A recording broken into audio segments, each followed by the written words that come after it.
Recently I've been working with one of my students on improvisation, and they were coming across some common problems. Either they had too many ideas and they couldn't figure out which one to play next, or they had no ideas. As soon as it was time to improvise, all the ideas ran for cover and they didn't know what to play at all.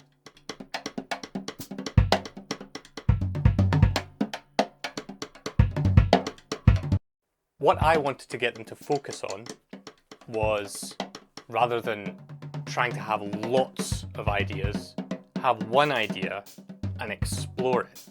I've often heard improvisation in a jazz context talked about like conversation, but when it comes to playing a solo or a moment where it's, a 4-bar break or a drum fill where it's just going to be you improvising, that to me is more like a speech or a story that you're telling. So if we approach improvising from a storytelling perspective, it becomes much easier to know what to play next. So I've started using in my lessons the idea of the 5 W's from classic storytelling techniques. Sometimes the 5 W's and the 1 H. The 5 W's being who, what, where, when, and why. And the H is how. Now, this is just one approach for improvisation, but I find that this gets me many more options out of one idea rather than, constantly scrambling for new ideas. And as a nice side effect, it often gives my improvisation some kind of cohesion. Now, when we approach these 5 W's and the H, it's not going to be in the classic order. The first one we'll talk about is the what. The what is what's the pattern, okay? If it's on drums, it could be, what's the sticking?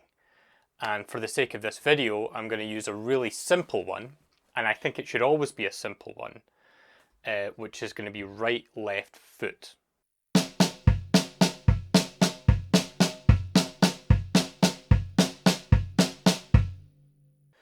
That's going to be our what. Now, I wouldn't ever make the what anything more than 4, maybe 6 notes. Once it becomes a big, complicated thing, it becomes kind of unwieldy. There's less we can do with it. If you think about it like Lego blocks, it's easier to make whatever you can imagine from the tiny little blocks than, 4 big chunks. The next thing we're going to look at is the how. There are a few things involved in the how. The first, maybe the most important one, would be the rhythm. What rhythm are we playing? Right, left, foot. It could be semiquavers, 16th notes. It could be triplets. It could be a combination of semiquavers and quavers. It could be any number of different rhythms. And then we can manipulate that down the line.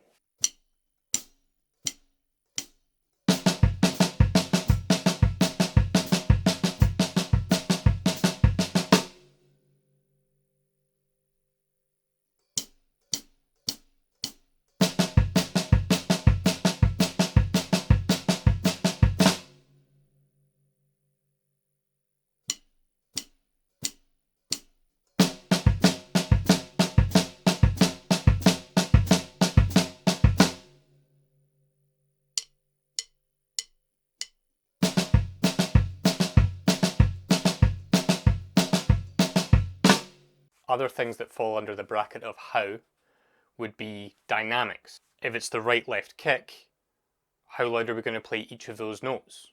We could make the right loud and the other 2 quiet. We could make the left loud. We could make the whole thing loud. We could crescendo with it.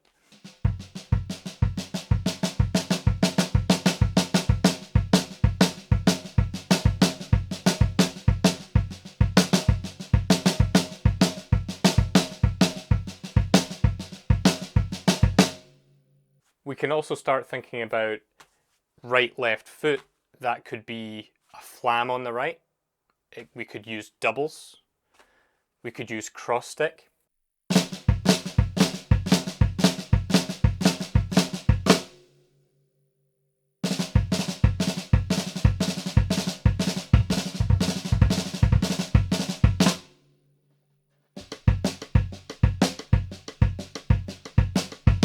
So there's lots involved in the how, but this is all coming from the same what, which is right, left foot. The what is not going to change. The next thing to think about is when. The standard thing would be to start playing this on beat 1, but we can play it starting on any beat we like. We can also think about, rather than where do we start the phrase within the beat, we can think about which part of the phrase are we going to start from. If we're taking our right, left foot, we could start on the right, we could start on the left, left foot right, or we could start on the foot, foot right, left.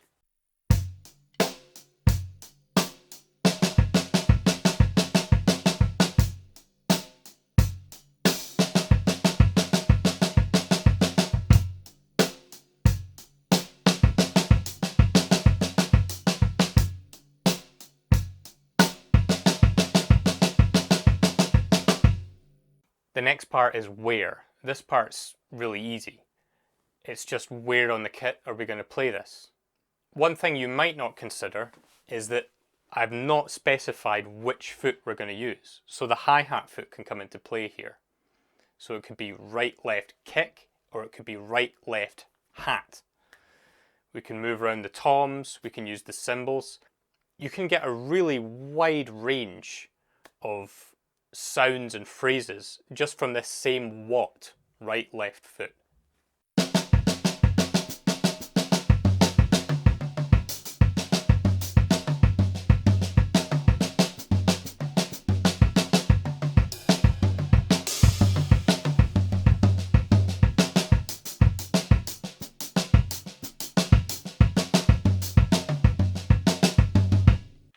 The next thing to look at is the why. This is a bit more conceptual. The why, to me, would mean the context. What's come before what you're playing, and what's going to come after what you're playing. And then the wider context, are you playing this improvisation as part of a larger piece of music? And what kind of piece of music is it? Certain approaches to our what, right, left foot, are perhaps going to sound inappropriate in the wrong context. If you're playing a jazz piece, thundering down the toms, right, left foot, depending on which jazz piece it is, might be completely inappropriate. And people might wonder why you chose to play that. So the context is important. And you can spend more time thinking about the context, which is something a lot of people neglect when they're improvising, because the what is already taken care of. We're not worrying about what are we going to play. We're worrying about how we're going to play it, why we're going to play it.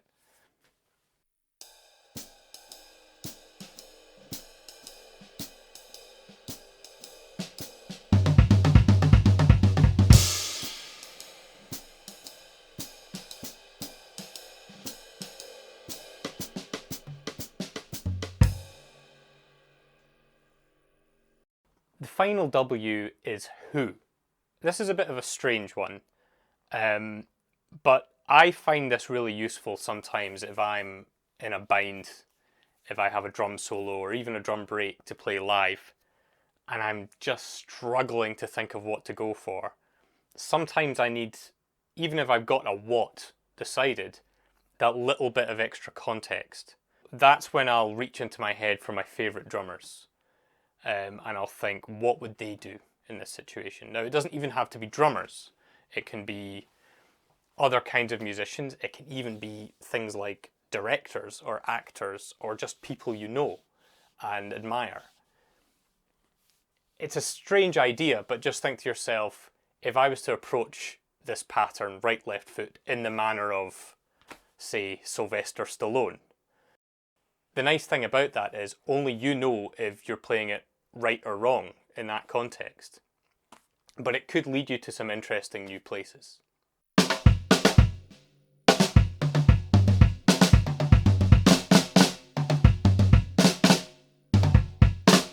Beyond the 5 W's and the 1 H, there are a few other things you can take into consideration for your improvisation.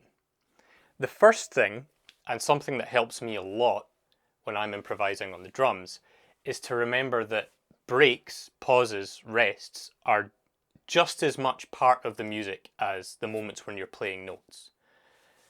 Instruments that involve breathing, saxophone, trumpet, things like this, they will naturally leave breaks. They have to catch a breath. Sometimes drummers, pianists, guitarists can forget to do this, and it'll just be a run-on sentence of notes. Now, you'll know from if anyone's ever told you a story badly, or you've ever spoken to somebody who's a bad conversationalist. Sometimes it's because they just don't know when to leave a gap, and it becomes exhausting to listen to, no matter how interesting what they might be saying is. Leaving space helps the audience relate to what you're doing as something expressive rather than just a technical exercise.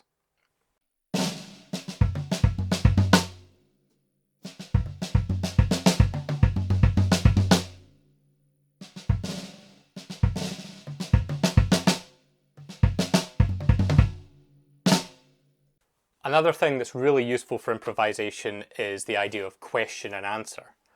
Now, this can be built in if you're in a group improvisation. You know, trading is a classic example in jazz where someone will play maybe a 4-bar phrase and you'll play a 4-bar phrase back as an answer. It never works too well if you just mimic exactly what they've played to you, but you take what they've given you as a springboard and throw something back at them. They've given you the question, you've given them an answer. And then they can take your answer as a question and back and forth. You can do this within your own improvisation. So our what, right, left, foot, could be a question, and then we can come up with our own answer on the spot. Then we can ask the question again. Or we can come up with questions to which right, left, foot is the answer.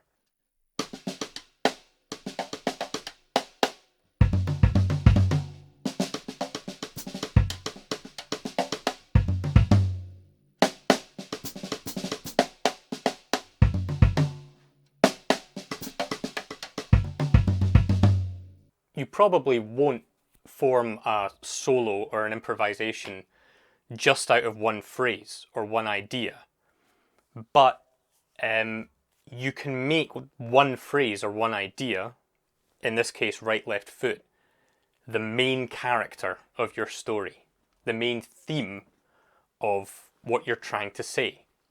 So it's okay if you're playing things outside of that, you know, playing rolls, right, lefts, little joining phrases. These are all just extra parts of the story, but the main character will be right, left, foot. And in your mind, as long as you're always thinking about where that main character is going to go next, it doesn't matter if you're playing it all the time or even playing it very much at all. The point is, you've given yourself the seed of an idea that you can branch off from. Remember as well, this is just one approach to improvisation. It's one I find really useful. I don't think it's a drum specific thing. I think this can work on any instrument. But there are lots of other approaches and you can mix and match these approaches. The nice thing about improvisation, and the thing I'm always trying to remind my students of, is you can't really do it wrong. You can improvise in a way that people enjoy more or enjoy less. But when it comes to improvisation, especially if what you've played is what you meant to play, you can't make hard, fast quality judgments about it. It's correct if it's what you meant to do. For this final demonstration, I'm going to play a short solo, and the theme of my solo, the what, is going to be right, left, foot. And I'm going to try and incorporate all the ideas I've talked about in this video in some way.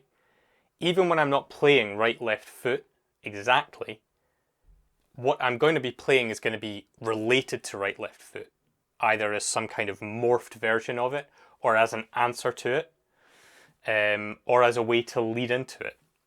All the while I'm playing this, I'm thinking about right, left, foot. I'm changing the rhythm, the dynamics, changing where I'm putting it on the kit. And the listener, the average listener hearing this solo at a gig, might not even be aware that right left foot is popping up so often, and that's totally fine. They'll just be hearing, hopefully, some kind of story, some kind of theme in what I'm playing. And it's all coming from one idea rather than trying to find a load of licks to string together.